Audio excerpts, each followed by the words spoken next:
আনুষ্ঠানিক প্রচারণা শুরু হতেই কি সেই মিতব্যয়ী নেতা একটু একটু করে খোলস ছড়াতে শুরু করলেন? নির্বাচনী প্রচারণার প্রথম ৩ দিনেই ঢিল ছুঁড়ে দিয়েছেন তারেক রহমান।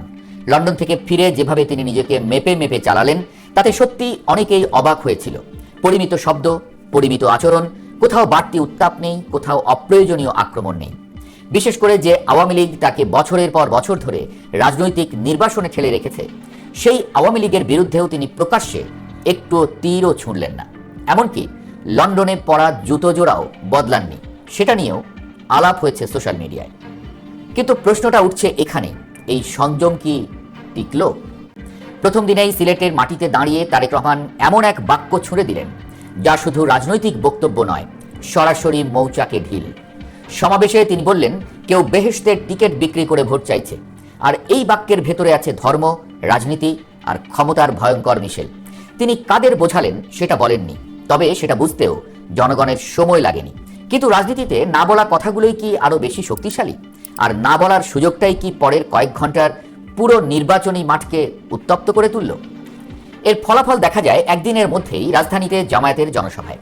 সেখানে দাঁড়িয়ে জামায়াতের নেতারা স্পষ্টভাবে বললেন, আপনি যদি আমাদের দিকেই ইঙ্গিত করে থাকেন তাহলে উদাহরণ দিন, প্রমাণ দিন, শুধু কেউ কেউ বললে তো চলবে না।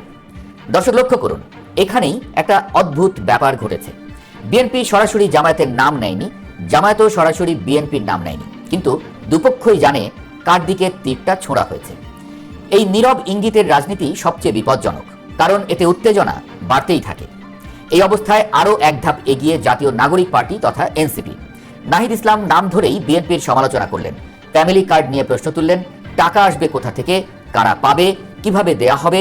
শুধু তাই নয়, চাঁদাবাজির ইঙ্গিতও এলো। রাজনীতির মাঠের নয়া খেলোয়াড় বলেই কি নাহিদ ইসলাম সরাসরি নাম তুলে বললেন? জামায়াতের আমিরও সেই সভায় রেশ টেনে বললেন, 2000 টাকা দিয়ে পরিবার বাঁচানো যায় না। আর সেই টাকার উৎস যদি হয় জনগণের উপর চাপানো বেসরকারি ট্যাক্স, তাহলে সেই টাকাই আবার জনগণের হাতে তুলে দিয়ে কি কৃতিত্ব দেখানো হচ্ছে। আর সহনশীল রাজনীতির গল্পটা নতুন মোড় নেয়। তারেক রহমান মৌলভীবাজারে দাঁড়িয়ে অন্তর্বর্তী সরকারের উপদেষ্টাদের উদ্দেশ্যে যে ভাষায় কথা বললেন, সেটাকে আর সংযত বলা যায় না। তাদের প্রোটোকল 3 গুণ করে দিন, এই কথাটা শুনে জনতা হর্ষধ্বনি দিল। কিন্তু প্রশ্ন হলো, তিনি কাদের কথা বলছেন?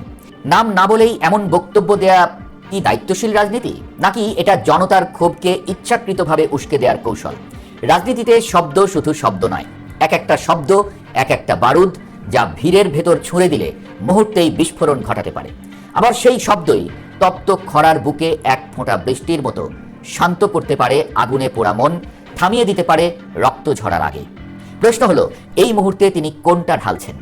জামায়াতের মঞ্চ থেকে আরো তীব্র ভাষা, কারণ প্রবাদ আছে, ইট মারলে পাটকেলটি খেতে হবে। কুফরি, জান্নাতের টিকিট, ভারতের আশীর্বাদ, সব শব্দ একসাথে ছোড়া হলো। ধর্ম, জাতীয়তাবাদ আর পরাশক্তির বিরোধিতা, সব মিলিয়ে একটা শক্ত আবেগী বয়ান দাঁড় করানো হলো। এখানে আর শুধু বিএনপি বনাম জামায়াত নেই, এখানে তৈরি হচ্ছে একাধিক রাজনৈতিক ফ্রন্ট, যেখানে সবাই নিজেকে নৈতিক উচ্চতায় দাঁড় করাতে চাইছে আর অন্যকে নামিয়ে দিতে চাইছে নিচে। তাই নির্বাচনী প্রচারণার প্রথম দিনের চিত্রটা যদি ভালো করে দেখি, তাহলে একটা বিষয় স্পষ্ট হয়, এটা আর শুধু নির্বাচনী প্রতিশ্রুতির লড়াই নয়, এটা সহনশীলতারও লড়াই। কে বেশি নৈতিক, কে বেশি ধর্মপ্রাণ, কে বেশি জনগণের প্রতিনিধি, কে কম বিদেশি প্রভাবিত।